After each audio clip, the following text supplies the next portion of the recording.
யார் அந்த பையன், நான் தான் அந்த பையனுங்கிற டைரக்டர், ப்ரொடியூசர், ஹீரோ நம்ம பால்ராஜ். இதெல்லாம் இன்றைக்கி காலகட்டத்தில் இவ்வளோ திறமையாக ஒரு படத்தை எடுத்து வந்து இதில் என்னன்னா ஆதித்யாவில் கொண்டு வந்து வச்சுருக்கார். ஆதித்யா ஹோட்டல் ஆதித்யாவில் கொண்டு வந்து வச்சுருக்காருன்னா அவரை நம்ம தனியாக இருக்க அத்தனை பேர் நம்ம பாராட்டணும். என்னென்னா எவ்வளோ நீட். நான் கேட்ட ஒரு 2 நாள் ஆஃபீஸ்க்கு வந்து என்னப்பா ஆதித்யா வச்சுனேன். இல்லை சார், எனக்கு வந்து சும்மா கச்சாமச்சாலாம் வச்சு இது பண்ண பிடிக்காது, நீட்டாக பண்ணி முறையாக செய்யணும், சினிமா பார்க்கணும், சினிமா செய்யணுன்னாரு. அதை கரெக்டாக கொண்டு வந்து ஆதித்யா வச்சுட்டாரு. ஒரு மனிதர் என்ன நினைக்கிறோமோ அது கண்டிப்பாக நடக்குங்கிறதுக்கு இந்த யார் அந்த பையன், நான் தான் அந்த பையனுங்கிற டைட்டில் கேட்கும்போது அண்ணாமலை பல்கலைக்கழகம் தான் ஞாபகம் வருது. ஆனால் அது நினைக்காதீங்க. ஏன்னா இது படம், சினிமா கண்டிப்பாக மிகப்பெரிய வெற்றி அடையணும். என்ன சொல்கிறதுன்னு எனக்கு ரொம்ப என்னென்னா, ஒரு சாதாரண ஒரு ப்ரொடியூசராக வந்து இன்றைக்கி டைரக்டர் ஆகி ஹீரோ ஆகியிருக்காரு அப்படின்னா இந்த முயற்சி எல்லாருக்கும் வரணுங்கிறது தான் என்னுடைய எண்ணங்கள். ஏன்னா இப்போ நம்ம சொன்னாங்க அண்ணன் பேரரசை பற்றி, பயிலாரங்களாம் 55 வருஷத்துக்கு மேலே சினிமாவில் இருக்கார். இவங்களாம் இவ்வளோ சாதித்ததுக்கப்புறம் இன்றைக்கி வந்து இன்றைக்கி ஒரு ஸ்டேஜில் உட்காந்து இன்றைக்கி பேசுகிறாங்க, சீஃப்கிட்ட கூப்பிட்றோம்னா அவங்களுடைய வளர்ச்சி, அவங்க எவ்வளோ கஷ்டப்பட்டு வந்து இன்றைக்கி மீடியா நிற்கிறாங்க அப்படின்னா அதேமாதிரி தான் நானும் இந்த இடத்துல வந்து நிற்கிறேன். அதனால் எல்லாருமே நீங்களும் இந்த இப்போ இருக்கிற மீடியாலாம் வந்து முன்னாங்க 3 மணி நேரம் 4 மணி நேரம் சொல்லி சொன்னாங்க. ஆனால் 100 நாள் வேலைக்கு போனால் கூட 1 மணி நேரம் வேலைச்சிட்டு வந்துடுறாங்க. இங்கே 4 மணி நேரம் இதுமாதிரி மீடியா உட்கார வச்சுட்டு நிற்கும்போது எனக்கு ரொம்ப மனசு கஷ்டமாக இருந்துச்சு. சீக்கிரம் ஆரம்பிப்பான்னு சொன்னேன், ஆரம்பிச்சிட்டாரு. இருந்தாலும் நம்மளுடைய யார் அந்த பையன், நான் யாரா அந்த பையன், நான் தான் அந்த பையன் டைட்டில் கேட்கும்போதே ரொம்ப சந்தோஷமாக இருக்குது. இந்த படம் எங்கள் சங்கத்தோட படங்கும்போது ரொம்ப பெருமையாக இருக்குது. இந்த படத்தை எல்லோரும் தியேட்டரில் பார்க்கணும். என்ன எப்படி நிறைய பேசின ஆசை இருக்குது, டைம் ரொம்ப இல்லை. இருந்தாலும் வந்திருக்க அத்தனை பேர் சொல்கிறேன். எங்கள் சங்கத்தை பற்றி எங்கள் சங்கம் தான் நம்பர் 1ல் போயிட்டுருக்கு. அது நான் சொல்லணும்னு அவசியமே இல்லை, சொல்லப்போல விஜய். எங்கள் சங்கம் ஓப்பனாக சொல்கிற தமிழ்நாடு திரைப்பட சிறுமுறை சங்கம் சென்னையில் இல்லை, இந்தியாவில் இல்லை, உலகம் முழுக்க எங்கள் சங்கம் எல்லோரும் சப்போர்ட் பண்ணி எங்கள் சங்கத்தில் ஜாயின் பண்ணிகிட்ருக்காங்க. எங்கள் சங்கத்தில் எந்த சூழ்நிலையும் யார் ஏமாத்தாலும் விடமாட்டோம். அப்படி யாராக ஏமாத்த இருந்தாலும் எங்கள் சங்கத்தில் இருக்க விட மாட்டோம், உடனே அனுப்பிச்சிடுவோம். அதேமாரி சினிமாவை நம்பி யார் வந்தாலும் எங்கள் சங்கம் என்றைக்குமே குரல் கொடுக்கும். இதை நான் உங்களுக்கு ஓப்பனாக சொல்கிறேன். ஏன்னா இப்போ எல்லாமே பேச அண்ணன் ராஜன் சொல்லுவார், நம்ம ரங்கநாதன் சொல்லுவார், மேர சார் சொல்லுவார். என்னென்னா எல்லாருமே கஷ்டப்பட்டு வந்த மாரி நீங்கள் இருக்கிற அத்தனை பேருமே என்ன மாரி தான் நீங்களும் வந்திருப்பீங்க. நான் ஒரு காலத்தில் ரஜினிகாந்த் மாரி வரணுன்னு வந்தேன். ரஜினி, கமல், அப்போலாம் விஜய் வரல, அஜித் வரல, அந்தமாரி ஒரு நடிகை வந்தபோது பிச்சை எடுக்காத குறையாக வந்து சினிமாவில் வந்து சேர்ந்து இன்றைக்கி வந்து நான் ஒரு தலைவராக இருக்கேன்னா அதுக்கு ஒரே காரணம் என்னோடய உழைப்பு, என்னோடய உண்மை, என்னோடய நேர்மை, என்னுடைய யதார்த்தமான பேச்சு தான். நான் யாருக்கும் பயப்பட மாட்டேன், யாருக்கும் அஞ்சவும் மாட்டேன். எதை சொன்னாலும் நேருக்கு நேர் வான்னு சொல்ல பேசக்கூடிய ஒரு சங்கம்னா அது எங்கள் சங்கம் தான். 10 செகண்டில் ஃபோன் பண்ணி வான்னு யார் சொல்லி வான்னு சொல்லி கூப்பிட்டு பேசுவேன். நீங்கள் கூட பார்த்துருக்கலாம். இப்போ இடையில கூட இப்போ தயாரிப்பாளர் சங்கம்லாம் எலெக்ஷன் நடந்திருக்கு. அது என்னோடய சப்போர்ட் ஃபுல்லாக நான் சப்போர்ட் பண்ணிகிட்ருக்கேன். என்ன காரணம்னா ஒரு தயாரிப்பாளர் சங்கம் நல்லா இருந்தால் தான் ஒரு சினிமா வளரும், ஒரு நடிகன் வளர முடியும், ஒரு டெக்னீஷியன் வர முடியும், ஒரு ஹீரோயின் வர முடியும், எல்லாம் ஒன்று. அதேமாரி இன்றைக்கி இந்த டேரக்டர் வந்து இப்போ இந்த படத்தை எடுத்து யார் அந்த பையன், நான் தான் அந்த பையனுங்கிற படத்தை அவர் எடுத்து வந்திருக்காருன்னா இப்போ அவர் எவ்வளோ கஷ்டப்பட்டு வந்திருக்காரு. இன்றைக்கி ஒரு ஃபங்க்ஷன் வச்சுருக்காரு. இதில் அது எதுவும் ஆதித்யா ரொம்ப சந்தோஷமாக இருக்குது. எந்த சூழ்நிலையிலையும் இவரை மாரி பிடிச்சத மேலே கொண்டு வாங்க, சப்போர்ட் பண்ணுங்கள். எந்த சூழ்நிலை மீடியா வந்து நீங்களும் இதேமாரி ஒரு வளர்ச்சி அடைஞ்சு நீங்கள் நாளைக்கு ஒரு தயாரிப்பாளரோ ஒரு நடிகராகவோ உங்கள் லட்சியம் என்னமோ வரணும். இது வரைக்கும் வெயிட் பண்ணி இருந்ததுக்கு வந்திருக்க அத்தனை மீடியா நண்பர்களுக்கும் வந்திருக்க அனைவருக்கும் என்னுடைய மனமாக நன்றியை தெரிவிச்சுக்கிறேன். ரொம்ப சந்தோஷம். சப்போர்ட் பண்ணுங்கள், சினிமாவை நம்பி வாங்க. நான் கண்டிப்பாக சப்போர்ட் பண்ணுறேன். விஜய் சொன்னாவில் பிஆர் விஜய் எந்த சூழ்நிலையும் எப்போ ஃபோன் பண்ணால் எடுப்பேன், எதுக்கும் கவலைப்பட மாட்டேன். தைரியமாக வாங்க. நன்றி, வணக்கம். 4 பாட்டு போடுவாங்க, அதை பார்ப்போம். அதை வச்சு விமர்சனம் பண்ணலாம், ஏதாவது பேசலாம். ஆனால் இதுக்கு வழி இல்லாமல் பண்ணிட்டார் ஆரம்பித்தவர் பால்ராஜ். நான் தான் இயக்குனர் பேரரசிட்ட கேட்டேன், எங்கள் தயாரிப்பாளர் அவரே கதாநாயகன், அவரே இயக்குனர், அவரே கதை வசனம்னு போட்டிருக்காரு, புது டி ராஜேந்திரான்னு கேட்டேன். யார்கிட்ட அவர் அசிஸ்டன்ட் டைரக்டராக வேலை செஞ்சாருன்னு கேட்டேன். தெரியல என்னன்னு சொல்லிட்டார் பேராசிரியர் பேரரசு. எங்கள் யார்கிட்ட அசிஸ்டன்ட் டைரக்டர் இருந்தீங்களா? நல்ல வேலை. படிச்சுட்டு வந்துட்டார். அதாவது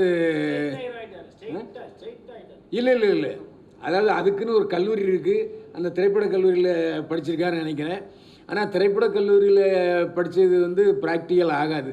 ஏன்னா நான் நிறைய தயாரிப்பாளர் கேட்கும்போது என்ன அப்போது கேப்டன் ஆர்கே செல்வமணி அறிமுகப்படுத்தும் போது 2-3 டைரக்டர் என்ன சொன்னாங்க, என்னையா போய் படிச்சுட்டு வராங்க, அசிஸ்டன்ட் டைரக்டர் இருந்தால் தான் ஏன் கேமரா என்ன ஷார்ட் என்னங்கிறது தெரியும்னு அப்போவே கிண்டல் அடித்த ஆட்கள்லாம் உண்டு. இவர் எந்த கல்லூரியில் படித்தாருன்னு எனக்கு தெரியலை. ஆனால் இப்போ வர்ற எல்லாருமே, அதாவது காசு வச்சுருக்கவங்க எல்லாருமே கதாநாயகன் தான், அதில் எந்த வித சந்தேகமே இல்லை. எதுக்கு இன்னொருத்தரை போட்டு ரிஸ்க் எடுக்கணும்? நாமளே நடித்து அது லாபமோ நஷ்டமோ நாமளே ரிஸ்க் எடுத்துருவோம். இன்னும் ஒரு நல்ல விஷயத்தோட வர்றாங்க, அது நம்ம பாராட்ட வேண்டியது தான், அதில் எந்த சந்தேகம் இல்லை. இந்த போஸ்டரை பார்க்கும்போது ஒரு பக்கம் விஜய் சேதுபதி மாதிரி இருக்கார், இன்னொரு பக்கம் சிவகார்த்திகை மாதிரி இருக்கார். ஏன்னா அவருடைய ஃபேஸ் வந்து ஒரு பக்கத்து வீட்டு பையன் மாதிரி நமக்கு தோணுது. இதில் முக்கியமான விஷயம் ஒன்று நான் சொல்ல கடமைப்பட்டிருக்கேன். அருமைச்சவர் அன்புச்செழின்னு சொன்னார், என்கிட்ட வாங்க நான் ஹெல்ப் பண்ணுறேன்னு. எங்கள் ஃபைனான்ஸ் வாங்கி கொடுப்பீங்களாங்க? கரெக்டாக விட்டேன். நேர்மையாக கரெக்டாக இருந்தால் எத்தனை கோடி வாங்கிடுவோம், ஏமாற்ற வந்து கிட்டே சேர்க்க கூட கூட்டு உதப்போம். இதில் முக்கியமான விஷயம் என்னென்னா, இப்போது படம் தயாரிக்கிறது ஈஸி, ஃபைனான்ஸ் வாங்குறது கூட ஈஸி தான். ஏன்னா ஏதாவது நிலத்தை கொடுத்து வாங்கிடலாம். ஆனால் தியேட்டர் கிடைக்கிறது தான் இப்போ கஷ்டமாக இருக்குது. சமீபத்தில் கூட சல்லியர்கள் படத்தினுடைய தயாரிப்பில் ஆரம்பித்தவர் சுரேஷ் கமாச் சொன்னார், எனக்கு மால் தியேட்டர்லாம் கிடைக்கவே இல்லைங்க அப்படின்னு வருத்தப்பட்டு சொன்னார். இதில் முக்கியமான விஷயம் என்னென்னா, நாட்டில் அரசியல் கட்சிகள் அதிகமாக இருக்கிற மாதிரி சினிமா தயாரிப்பாளர் சங்கமும் அதிகமாக இருக்குது. முதல்ல ஒரு சங்கம் ஒரு தொழில்னு சொன்னால் தான் கவர்மெண்ட்டை நம்ம போய் அப்ரோச் பண்ண முடியும். இன்றைக்கி லெவலில் நம்முடைய இப்போ ஏன்னா எனக்கு தேர்தல் நடக்கலை, அருமைச்சவர் அன்புச்செழியன் வந்து தயாரிப்பாளர் சங்க தேர்தல் நடந்துட்டுன்னு சொன்னார், நடக்கலை, இனி தான் நடக்க போகுது. அதில் அதான் நடக்க போகுது. இதில் என்னென்னா, இப்போதைய நடப்பு தயாரிப்பாளர் சங்க தலைவர் வந்து இங்கே பார்க்காம அவர் சொந்த ஊரான காரைக்குடியில் போய் முதலமைச்சரை பார்த்துருக்காரு. ஏன்னா இங்கே கோட்டையில் அனுமதி கிடைக்கலையா என்னங்கிறது நமக்கு தெரியல. இந்த மாதிரி சூழ்நிலையில் இப்போ தமிழ் குமரனும் போட்டியிடுறாரு. இதுக்கு இடையில் நடப்பு தயாரிப்பாளர் சங்கம்னு ஒன்று இருக்குது. இதில் ஒரு அரசாங்கத்தின் மூலமாக சலுகைகள் கிடைப்பதற்கு நடப்பு தயாரிப்பாளர் சங்கம் ஹெல்ப் பண்ணுமா, இல்லை தயாரிப்பாளர் சங்கம் ஹெல்ப் பண்ணுமா, இல்லை சிறு தயாரிப்பாளர் சங்கம் ஹெல்ப் பண்ணுவாங்கிறது குழப்பத்தில் தயாரிப்பாளர் இருக்காங்க. எல்லாத்தையும் பணம் இருக்குது, எல்லாத்தையும் படம் எடுக்கணுங்கிற அறிவாற்றல் இருக்குது. படம் ஒழுங்காக எடுக்கணும்னு சொல்லுங்கள். படம் ஒழுங்காக எடுத்தால் நம்ம ஏன்னா அடுத்த போய் கை கட்டினீங்கன்னா படம் ஒழுங்காக எடுக்க சொல்லுங்களேன். நம்ம டேரக்டர் கொடுத்தா படம் எடுக்க சொல்லுங்கள். கவர்மெண்ட் நம்பியே படம் எடுத்தால் எப்படி கவர்மெண்ட் நம்ம படம் எடுத்தால் எடுக்க சொல்லுங்கள். நம்ம படம் எடுத்தால் எவனிட்டு கை நீட்ட வேண்டியது இல்லைண்ணே. இது அவர்கிட்ட சொல்லுங்கள், பால்ராஜிட்ட சொல்லுங்கள். இப்போ அவர் தான் பேசுகிறது சொல்லுங்கள். இல்லை பால்ராஜிட்ட சொல்லுங்கள். ஏன்னா இப்போ சமீபத்தில் இல்லை, நாங்கள் இப்போ சமீபத்தில் இந்த வாரம் ஒரு 5 படம் தொடர்ந்து பார்த்தோங்க. இப்போ அண்ணனை வச்சு சொல்கிறேன், அரசாங்கத்தை நம்பி யாரும் படம் எடுக்காதீர்கள், சலுகையை நம்பி படம் எடுக்காது. உங்களுடைய உண்மையான கதையை நம்பியும் உங்களுடைய பணத்தை நம்பியும் உங்களுடைய திறமை நம்பி படம் எடுத்தால் யாருக்கிட்ட கை என்ற என்னுடைய அருமையான தாழ்மையான கருத்து. நன்றி. அண்ணன் தெளிவாக பேசுவார். நான் தெளிவாக பேசுகிறேன்னு அவரே பேசிட்டு போயிட்டார். இதில் முக்கியமான விஷயம் என்னென்னா, அவரை விட நாங்கள் தான் அதிகமாக படம் பார்க்குறோம். நமக்கே தெரியும், கடந்த 3 நாட்களாக 5 படம் பார்த்துருக்கோம். 5 படமும் ஒரே கிளைமாக்ஸ் உண்டா இல்லையா? 5 படமும் ஒருத்தர் லவ் பண்ணுறாங்க, அப்புறம் பிரேக்கப் ஆகுது, அப்புறம் மறுபடியும் சேர்றாங்க, கிளைமாக்ஸில் ஒரே டைலாக் தான். 3 படமும் ஒரே டைலாக். இப்படி இருந்தால் எவங்க படம் பார்ப்பான்? ஏன் ஒரு கதை கேட்கும்போது இது ஏற்கனவே வந்த மாதிரி இருக்க அந்த கதைன்னு யாருக்குமே அறிவாற்றல் இல்லைன்னு சொன்னால் அப்புறம் என்னத்தை நீங்கள் பணத்தை போட்டு படத்தை எடுக்க போகிறீங்க? எனக்கு சந்தேகமாக இருக்குது. அதான் ஒரு கோளாறு இருக்குது. ஆனால் ஒரு விஷயம் நான் இதை சொல்கிறது வெட்கப்படலை. இருட்டு அறையில் முரட்டு குத்துன்னு ஒரு படம் வந்துச்சு. அதுக்கப்புறம் நேற்று ஸ்வீட்டி நாட்டி கிரேசி சூப்பர் படம். நிச்சயமாக அந்த படம் சூப்பர் கலக்கல் வசூலில் பண்ண போகுது. நீங்கள் அதுக்கப்புறம் நிறைய படங்கள் அதே மாதிரி வரும். எதுக்கு சொல்கிறேன்னா, அது நாட் ஒன்லி செக்ஸ் மூவி, அதில் வந்து ஒரு வித்தியாசமான ஒரு பரபரப்பான விறுவிறுப்பான கதை இருக்குது. அந்த டைரக்டர் மிஸ்டர் ராஜசேகர் நல்ல ஆரம்பத்துலேருந்து கடைசி வரைக்கும் நாற்காலி நுனியிலே உட்கார வச்சுட்டார். ஏன்னா ஏற்கனவே பழைய கதாநாயகி முன்னையும் பெருசு நம்ம அதாவது சுந்தரா ட்ராவல்ஸு ஒன்று நடிகை, அதுக்கப்புறம் இனியா 2 பேரும் சேர்ந்து பயங்கர கலக்கல். அந்த கேமராமேன் ரொம்ப கொடுத்து வச்சார், அடிக்கடி க்ளோஸ்அப் அதையே காமிச்சிக்கிட்டு இருக்காரு. நமக்கும் பயங்கர சந்தோஷமாக இருந்தது. அது கிளைமேக்ஸ் வந்து ரொம்ப சூப்பர் கிளைமேக்ஸு. இதில் ஜனநாயகம் படம்லாம் வந்து சென்சாரில் தடைப்பட்டு போச்சு அதுன்னு சொல்கிறாங்க. சென்சாரில் அது எப்படி அப்படின்னு தெரியல. அந்த ப்ரொடியூசர் நல்லவர். ஏன்னா துணிச்சலாக கோயம்புத்தூர்லேருந்து வந்து பாலராஜன், அவர் பேர் சுரேஷ் நினைக்கிறேன், அவர் படம் எடுத்திருக்காரு. ராஜசேகர் நல்ல படம் எடுத்திருக்காரு. என்னென்னா செக்ஸு படமாக இருந்தாலும் ஒரு வித்தியாசமான கதையோடு எடுத்திருக்காங்க. வர்ற தயாரிப்பாளர்கள் வித்தியாசமான கதையோடு வாங்க. இந்த தலைப்பு ரொம்ப நல்லா இருந்தது.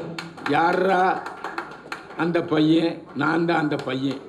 ஒருவேளை டைரக்டர், ப்ரொடியூசரு, ஹீரோ அவரை பையனாக சொல்லிக்கிட்டாரா என்னன்னு நமக்கு தெரியலை.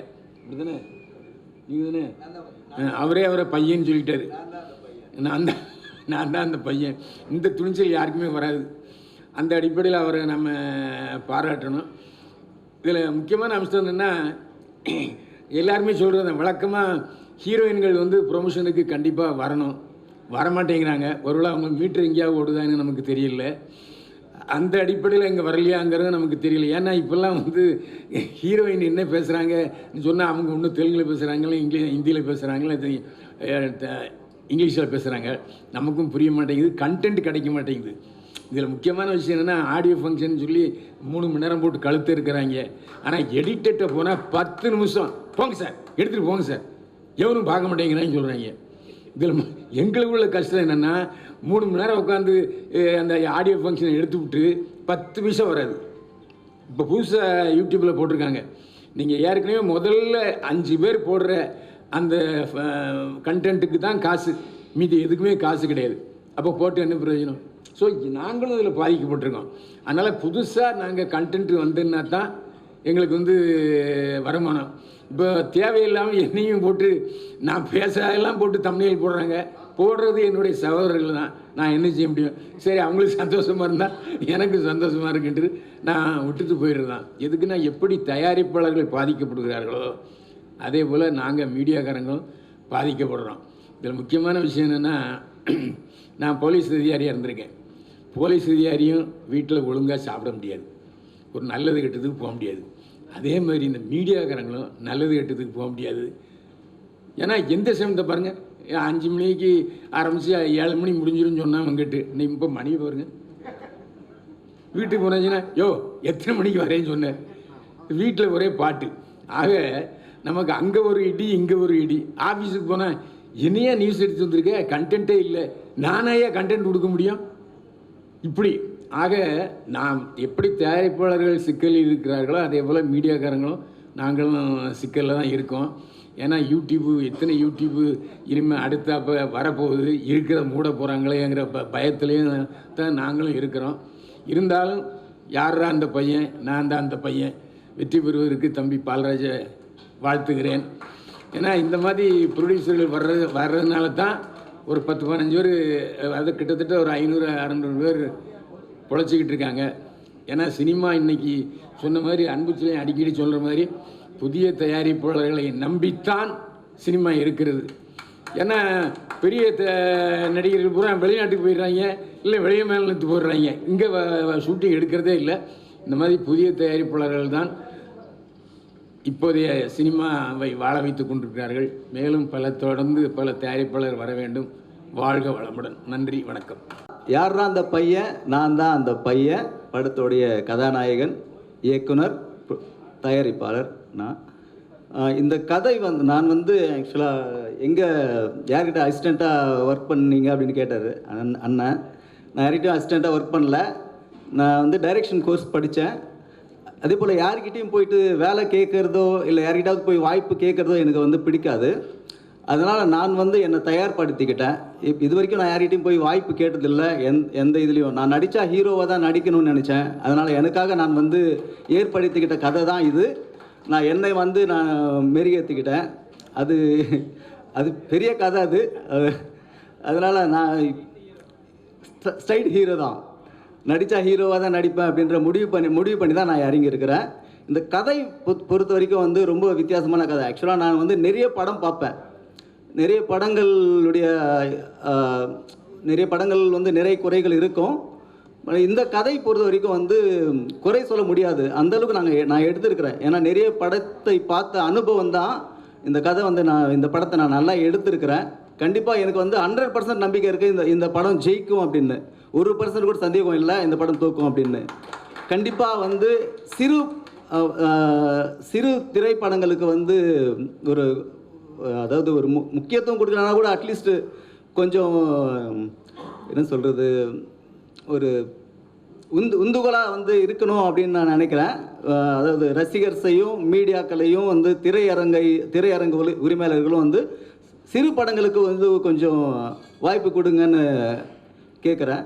கண்டிப்பாக இந்த படம் வந்து ஜெயிக்கும். பட் இப்போது பொறுத்த வரைக்கும் திரைப்படங்கள் வந்து சிறு படங்களுக்கு முக்கியத்துவம் கொடுக்கறதில்ல. அது வந்து ஒரு மன வருத்தமாக இருக்குது. அது வந்து திரையரங்கு உரிமையாளர் கொஞ்சம் மனசு வைக்கணும்னு நான் நினைக்கிறேன். என்ன மாதிரி சிறு படங்கள் எடுக்கிறவங்களுக்கு கொஞ்சம் வாய்ப்பு அளிக்கணும்னு நினைக்கிறேன். இந்த படம் வந்து கண்டிப்பாக ஜெயிக்குங்க. எனக்கு வந்து 100% நம்பிக்கை இருக்குது. வேறு என்ன பேசணும்னு நினைக்கிறீங்களோ சொல்லுங்கள், நான் பேசுகிறேன்.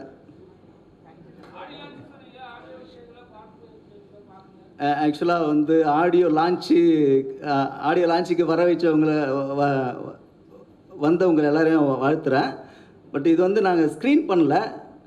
இது வந்து ஸ்ட்ரைட்டாக யூடியூப் சேனலில் நாங்கள் வந்து இந்த ஆடியோவும் ட்ரைலரும் ரிலீஸ் பண்ணுறோம் ஸ்ட்ரைட்டாக. அதுதான். வேறு ஏதாவது கேட்கணும்னு நினைக்கிறீங்களா சார்? பிஆர் ப்ரொடக்ஷன்ஸ் பால்ராஜ் அப்படின்ற யூடியூப் சேனலில் வந்து ரிலீஸ் பண்ணுறோம் சார். இந்த இது என்னுடைய ஓன் பேனரில் தான் இந்த படத்தையும் நான் ரிலீஸ் பண்ண போகிறேன். பிஆர் ப்ரொடக்ஷன்ஸ் தான் தமிழ்நாடு ஃபுல்லாக ரிலீஸ் ஆக போகுது. மார்ச் 6 வந்து இந்த படம் ரிலீஸு.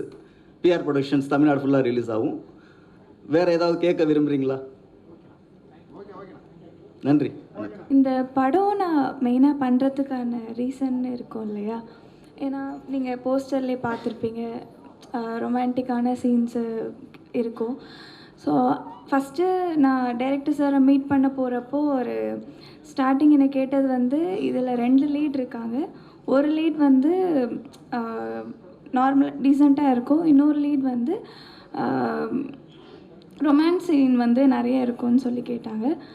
அப்புறம் நான் இல்லை ரொம்ப இன்டிமேசினாக நான் பண்ண மாட்டேன் அப்படி சொல்லியிருந்தேன். அதுக்கப்புறம் இல்லை லிப் லாக் கண்டிப்பாக இருக்கும்னு சொன்னாங்க. இல்லை சாரி, நான் அது பண்ண முடியாது, எனக்கு கம்ஃபர்டபுள் இல்லைன்னு சொன்னேன். அப்புறம் சார் ரொம்ப கன்வின்ஸ் பண்ணாங்க. இல்லை முடியாதுன்னு சொன்னதுக்கப்புறம் நிறைய விஷயம் வந்து சார் அதை புரிஞ்சுக்கிட்டது. அப்புறம் சரி ஓகே, என்ன சீன் வருதோ அதை எடுத்துக்கலாம், சீட் பண்ணி எடுத்துக்கலாம், நிறைய விஷயம் அப்படி சொன்னாங்க. ஸோ நிறைய விஷயம் நாங்கள் அது இப்போ கிஸ் பண்ணுற மாதிரி இருக்கோம் அப்படின்னா அதை நாங்கள் நிறைய சீட் பண்ணி எடுத்தோம். அப்புறம் ஃபைனலாக அது நல்லபடியாக வந்துருச்சு.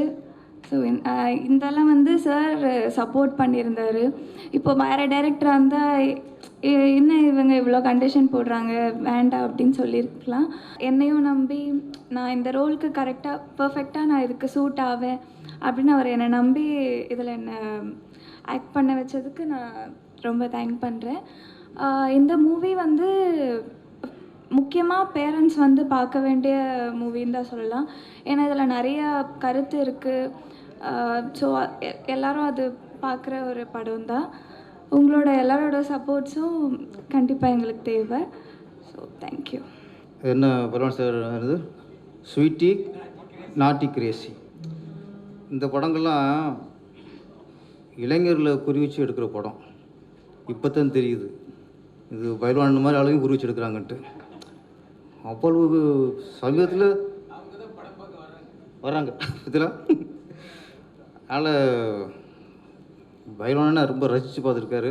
அந்த இதுலேருந்து இன்னும் ஒரு விடுபடலை. எல்லாருமே மீடியாக்கள் உங்களை சேர்த்துக்கிட்டார் அவர். ஓகே, எனக்கு இப்போ படம் பார்க்கணும் ஒரு ஆசை வந்துருச்சு. பார்த்துருவோம். நான் மட்டும் பண்ண யார் அந்த பையன்? நான் தான் அந்த பையன்.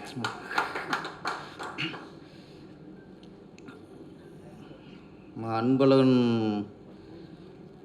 ரொம்ப ஆவேசமாக பேசினார். எல்லாத்துக்கும் நான் இருக்கேன்ட்டு. ஆமாம், சினிமா மேல உள்ள பாசம், சினிமா நல்லா இருக்கணுங்கிற ஒரு வேகம், வெறி. ஆமாம், டோன்ட் ஒரி, சினிமா நல்லா இருக்கும். யாரா அந்த பையன், யாரா அந்த ஹீரோ, நான் தான் அந்த ஹீரோன்னு வந்துட்டார் அவர், பால்ராஜ். நான் ட்ரெய்லர் பார்த்துட்டேன், ட்ரெய்லர் காட்டினார், சாங்கும் பார்த்துட்டேன்.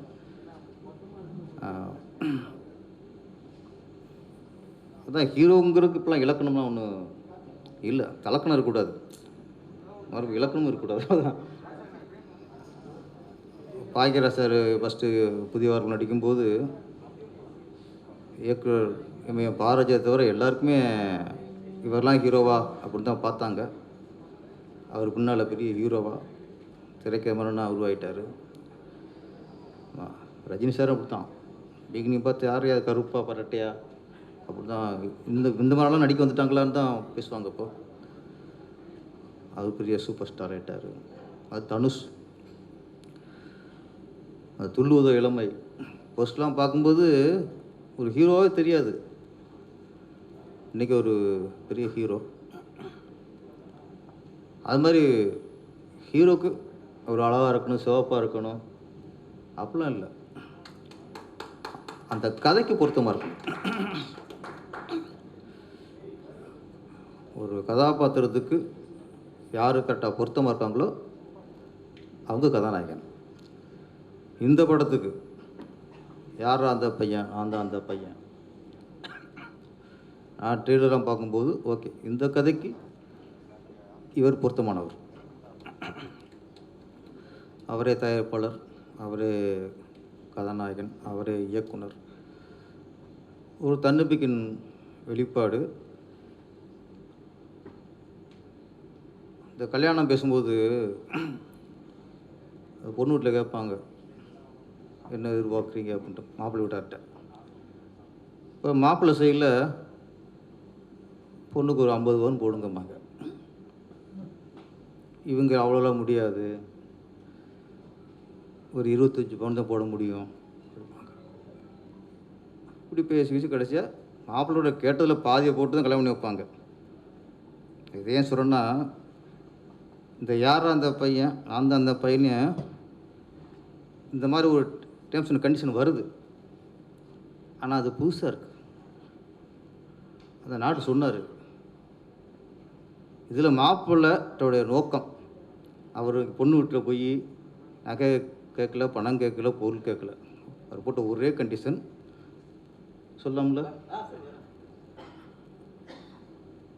நான் 12 பிள்ளையோ பெற்றுருவேன், எனக்கு யார் 12 பிள்ளை பெற்று கொடுக்குறாங்களோ அவள் தான் என் பொண்டாட்டி அப்படின்ட்டு. இந்த காலம் யார் ஒத்துக்குவா? இப்போ 1 2 பெற்றுக்களே முடிஞ்சு போச்சு கதை. 12 அதெல்லாம் ஒரு காலத்தில் இருந்துச்சு, டஜன் கணக்கில் பெற்று வளர்த்தாங்க. எப்படி பொண்ணு கிடைக்கும்? கடைசியாக ஒரு பொண்ணு பேசுகிறாங்க, இதே மாதிரி தான் 50 பவுன் கேட்கும்போது 25 பவுன் தான் போடுற மாதிரி அந்த பொண்ணு ஓப்பட சொல்லிடுது, நான் 6 பிள்ளை ஒன்று பற்றி தரேன்றது. ஒத்துக்கார், ஓகே. எதுவுமே ஒத்துக்கலை, இதாவது பாதிக்காக வந்திருக்கே அப்படின்ட்டு இருட்டார்கள் முரட்டை குத்து மாதிரி. எத்தனை குத்துன்னு தெரியல. அந்த 6 இல்லாமல் 25 பவுன் போடாமல் வெறும் 5 பவுன் போட்டால் அப்படி இருக்கும். அந்த மாதிரி ஒரு ஏமாற்றம் வந்ததுக்கப்புறம் தான் இந்த பையன் வந்து சுண்ணாம்பாயி அதுக்கப்புறம் என்ன ஆகிறாங்கிறது தான் இந்த யாரா அந்த பையன், நான் தான் அந்த பையன். ஆனால் அந்த யாரா அந்த பொண்ணு தான் யாருன்னு தெரியல. இந்த பொண்ணை கொஞ்சம் காட்டியிருக்கலாம், 6 பிள்ளை பார்க்குற பொண்ணை காட்டியிருக்கலாம். எப்படி வரும்? நீங்கள் 12 பிள்ளை பார்க்குறோம்னா ஷூட்டிங் வந்ததே பெரிய விஷயம், இல்லை ஆடி லிஸ்ட் வருவா. ஆமாம், நிறைய சிறிய படங்கள் எல்லோரும் பயமுத்துவாங்க, சின்ன படங்கள் ஓடுறதில்ல, சின்ன படங்கள் தியேட்டர் கிடைக்கிறதில்ல. அதெல்லாம் போய் நல்ல படத்துக்கு தியேட்டர் கிடைக்கும் சார். சின்ன படங்கள் ஓடுறதில்லைங்கிறது போய் நல்ல படங்கள் ஓடும், ஓடிக்கிட்டு இருக்கு. சமீபத்தில் எத்தனை படம் சிறையை பார்க்குறோம், ஆண்பாவம் பொல்லாத பார்த்துருக்கோம். இப்போ ஜீவா சிறப்படம், ட்ரிபிள் டி, சும்மா பயமுத்துவாங்க. படத்தை படமாக எடுக்கணும், அதான் ஆசைக்கு படம் எடுக்கிறது தான் இங்கே பிரச்சனை. அங்கே தான் விபத்துலாம் உண்டாகுது. நேசித்து ஒரு தொழில் கற்றுக்கணும். சொன்னாங்க இன்ஸ்டியூட்லேருந்து நேராக வந்துட்டார் அப்படின்ட்டாங்க டைரக்டர். அது சிலர் அப்படி வருவாங்க. மண்டியத்தின் சார் இங்கேயும் ஒர்க் பண்ணல. ஆர் சுந்தரராஜன் பெரிய சிலுவஜி படம்லாம் கொடுத்தாரு, அவரும் யார்ட்டும் ஒர்க் பண்ணல. பாரதி ஒர்க் பண்ணார். பாரராஜா வந்து குட்டநாட்டை ஒர்க் பண்ணார், ரா சங்கரன்ட்ட ஒர்க் பண்ணார். பாரராஜா 2-3 குருலாம் இருக்காங்க. ஆமாம், அந்த அதை சொல்லிட்டேனே, அண்ணன் எக்குற பெஸ்ட்டே இருப்பார். அது மாதிரி. ஆனால் ஒரு தொழில் திருதியிலேயே ஒரு இயக்குனருக்கு உணர்வு தெரியணும், உணர்வுபூர்வமாக ஒரு படம் எடுக்க தெரியணும். நம்ம என்ன ஃபீல் பண்ணுறோமோ அதை மக்களையும் ஃபீல் பண்ண வைக்கணும். நம்ம காமெடியாக ஒன்று எடுத்தால் அவங்க சிரிக்கணும், எமோஷன் எடுத்தால் அவங்களுக்கு எமோஷன் ஆகணும். நம்ம ஒரு ஃபீல் சோகம்னா அவங்க ஃபீல் பண்ணணும். அவன் தான் டைரக்டர். மேக்கிங்கும் அதெல்லாம் இல்லை. நம்ம என்ன நினைக்கிறோமோ அதை ஆடியன்ஸும் ஃபீல் பண்ண வைக்கணும். அது பால்ராஜ் நான் எதிர்பார்க்குறேன். ஏன்னா ட்ரெய்லர் நல்லா ஃபீலிங்காக பண்ணியிருந்தார். அப்புறம் இன்றைக்கி பாருங்கள், சிறிய படங்கள் வர்றதே பெரிய விஷயமா இருக்குது. அதுக்கு தியேட்ரு கிடைக்கிறதும் பெரிய விஷயமா இருக்குது. ஆனால் இன்றைக்கி பாருங்கள், இந்த 13ஆம் தேதி 4 ரீரிலீஸ் படம். உயிருள்ளவரை உஷா, மின்னலே, காதலர் தினம், இன்னொன்றுனா மௌனம் பேசியது. ஆமாம், அப்போது 4 ரீரிலீஸ் படத்துக்கு இன்றைக்கி தேட்டரு கிடைக்குது. ஈஸியாக அவங்களுக்கு தேட்டர் கொடுக்குறாங்க. ஆனால் ஸ்ட்ரைட் படத்துக்கு போராட வேண்டியிருக்கு. அப்போ ஏற்கனவே வெற்றி அடைஞ்சு கோடிக்கணக்கில் சம்பாதிச்ச படத்துக்கு திரும்ப நீங்கள் இடம் கொடுக்குறீங்க. ஆனால் இன்றைக்கி கோடிக்கணக்கில் கொட்டி இதில் சம்பாதிக்கணும், இது ஃபோட்டோஸ் எடுக்கணும், அதுக்கு நாங்கள் தர மாட்டோம். அதுக்கு இன்றைக்கி இடம் இல்லை. இதெல்லாம் யார் கேட்குறது, யார் பொருள் கொடுக்குறது? ஒரு கட்டமைப்பு வேணும். இயக்குனர் இது தயாரிப்பாளர் சங்கத்தில் ஒரு கட்டமைப்பு வேணும். இப்போ இந்த 13ஆம் தேதி ரீலீஸ் படம், வெற்றி அடைஞ்ச படம், அதுக்கு ஒரு கிரேஸ் இருக்கும். இப்போ சின்ன படங்களில் வருது. நாளைக்கு இந்த சார் பார்த்தார்ல, 4 கூட பார்த்துருக்காங்க. மயிலாஞ்சின்னு ஒரு படம், நல்ல படம், நல்ல லவ் ஃபீல்.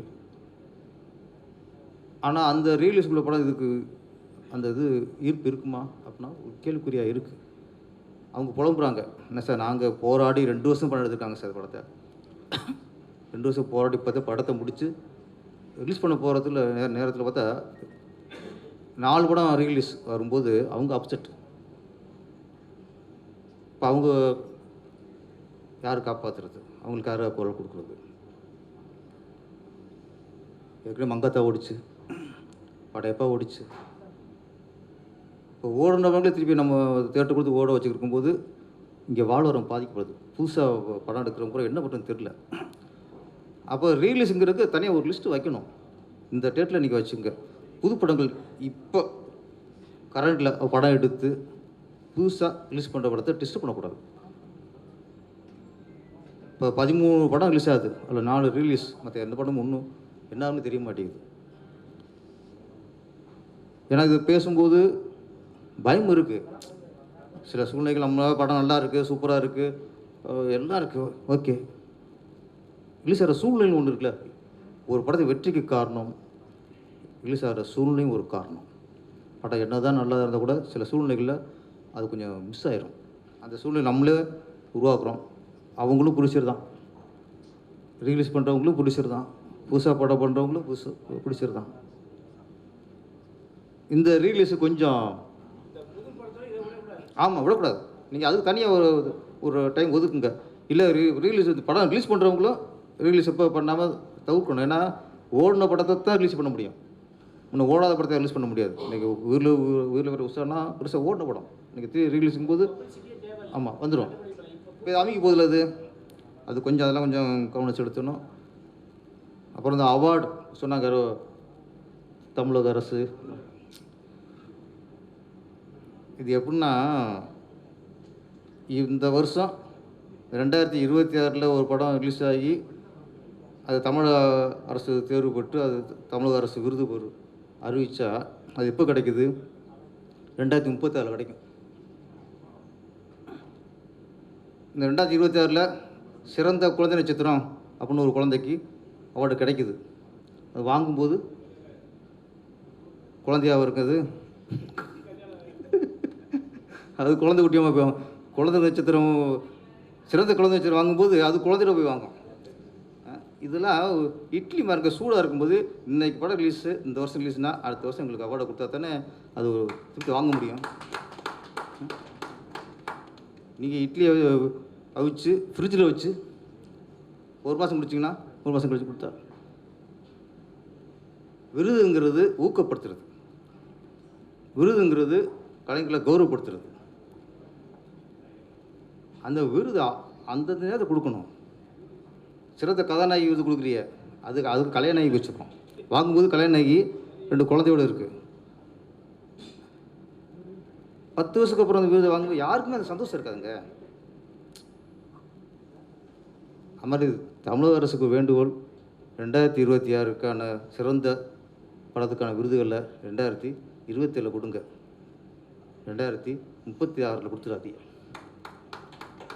அது யாரும் சந்தோஷம் வாங்க மாட்டாங்க, ஒரு கடமைக்கு தான் வாங்குவாங்க. அதுதான் தமிழக அரசுக்குள்ளே நான் கேட்குற ஒரு வேண்டுகோள். அப்பப்போ கலைஞரில் கௌரவிங்க. தேர்தல் வரக்கு முன்னாடி மொத்தமாக கூட்டு விருதில் கொடுக்காதீங்க. மற்றபடி யாரா அந்த பையன், நான் தான் அந்த பையன், நீங்கள் தான் அந்த பையன். ஆமாம், அப்போ மிகப்பெரிய வெற்றி அடையணும். பால்ராஜ் வித்தியாசமான குளத்தில் கதை பண்ணியிருக்காரு. நான் சொன்னது இதில் 3 தம்பதியில் வர்றாங்க. இதில் ஒரு தம்பதி தான் இந்த ஒரு டஜன் உள்ளே போகிற லட்சியம் உள்ளவர். அப்புறம் ரவிமரியா பண்ணியிருக்காரு போலீஸ் ஆஃபீஸராக. அந்த ஃபேமிலி அது வேறு மாதிரி ஒரு பிரச்சனை. இன்னொரு தம்பதி அது ஒரு வேறு மாதிரி பிரச்சனை. 3 பிரச்சனையுமே வித்தியாசமான பிரச்சனை. ஒரு வித்தியாசமான கதை எடுத்து மக்கள் வித்தியாசமான படத்தை வெற்றியடைய வைப்பாங்க நம்பிக்கையில் நம்ம பால்ராஜ் படம் பண்ணியிருக்காரு. அவருடைய வாழ்த்துக்கள். நன்றி, வணக்கம்.